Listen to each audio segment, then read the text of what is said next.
Thanks, Cole. And Maria, you are exactly right. It was a memorable day for this one Iowa men's basketball player. A day that every walk-on player wants to have eventually. And it just so happened that on Tuesday this week, a scholarship was granted to redshirt freshman Nicholas Bayer.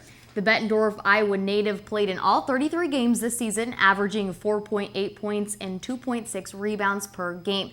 Bayer also ranked second on the team with 19 blocked shots. Head coach Fran McCaffrey was firm in believing that this day would come for Bayer. The head coach said, "I didn't give him a scholarship, he earned one, and that's the greatest accomplishment that you can give to him."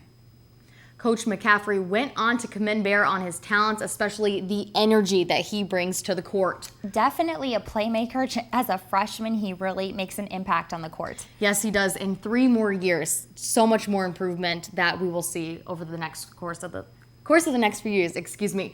There was also some good news out of Chile Dwayne Banks Field on Wednesday night. Iowa baseball matched up with the Milwaukee, and the bats were flying. Something that seems to be a common theme for Iowa baseball these past couple of weeks, but this time around, Jordan Maloney was there for the Hawkeyes' 12th win of the season. After a tough weekend on the road at Minnesota, the Iowa baseball team reset and rebooted for their midweek matchup with Milwaukee. Finding success early in the game, starting pitcher Shane Ritter went 3 and out in the first inning, and then it was time for the black and gold to get their bats going. And then offensively, we're hoping it went the way it did, where we were able to get some guys, a bunch of guys, some at bats, and we were able to do that. And like you said, we swung the bats better tonight and drove the ball in the gap a little bit. And I think we'll leave here tonight feeling a lot better about ourselves. With 9 hits in the game, Iowa finally locked into the batter's box. With multiple hits coming from Joe Booker, Tyler Payton, and Zach Daniels, and a 3-run home run by Mason McCoy. But it wasn't just the offense that stayed hot, scoring 9 runs against Milwaukee, but the Hawkeyes defense only gave up 2 hits and 1 run in the entire game. We really needed this kind of game, and I think it really helped with the type of pace that we had and stepping in and just getting it done.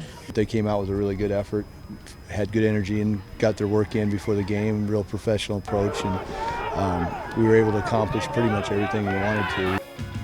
The Hawkeyes used 6 pitchers in Wednesday's game and kept the Panthers hitless for the first 6 innings. I really feel good about how tonight went. It went pretty much as planned, and it doesn't always happen that way. This has been Jordan Maloney with Daily Iowan TV Sports. Iowa faces off against Illinois in a 3-game series this Friday, Saturday, and Sunday for hopes to add more wins in that Big Ten Conference win column. While the baseball team was on the non-conference grind, softball headed to Nebraska for a Big Ten Conference doubleheader. Game 1 of the 2 games midweek battle ended with a bat-shattering 2-out RBI single by Nebraska's Maddie Fowler to secure the win 6-5. Nebraska's bats stayed hot in Game 2 after Elizabeth Wiegand suffered the loss in the circle for Iowa. The junior allowed 3 earned runs on 5 hits and 1 walk in the 3-1 loss. The Hawks continue in Big Ten play in Evanston, Illinois this weekend for a 3-game series against Northwestern. Back on the brighter side of things, the number 7 Iowa men's gymnastics team qualified for the NCAA championships in Columbus, Ohio on April 16th and 17th. Iowa landed a number 7 national ranking after qualifying with a score of 430.525. Iowa will face number 2 Stanford, number 3 Ohio State, number 6 Illinois, number 10 the Air Force, and number 11 Michigan in the second session of that NCAA championship. This is Iowa's 49th appearance in the NCAA championships.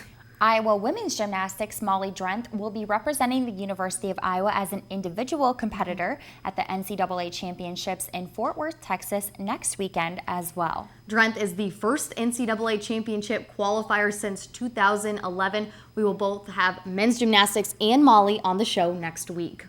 But back to this weekend, it is going to be a very busy one here in Iowa City. Yes, it is. The Olympic wrestling trials will begin on Saturday morning and continue into Sunday. Zach Mackey and Colin Murphy will have the coverage from over in Cover Hawkeye Arena.